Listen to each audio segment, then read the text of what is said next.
ఇంత historical election నేను ఎప్పుడు చూడలా. నా జీవితంలో చాలా ఎలక్షన్స్ ఫేస్ చేస్తే కానీ వేవ్ కనపడేది, వ్యతిరేకత కనపడేది. కానీ ఈ ఎలక్షన్ లో ఎక్కడో అమెరికాలో ఉండే వ్యక్తి ఒక 5 లక్షలు 10 లక్షలు ఖర్చు పెట్టుకొని నేను రావాలి, ఓటేయాలి, ఈ రాష్ట్రం నిలబడాలి, ప్రజలు గెలవాలి అనే ఆవేదనతో వచ్చారు. ఎక్కడో పక్క రాష్ట్రాల్లో ఎక్కడో కడుపు నిండడం కోసం కూలి పనులకైనటువంటి వ్యక్తులు, పాచి పనులు చేసుకునే వ్యక్తులు సొంత డబ్బులు పెట్టుకొని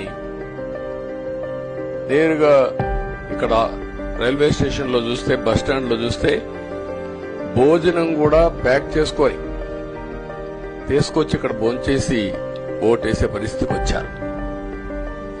ఈ కమిట్మెంట్ ని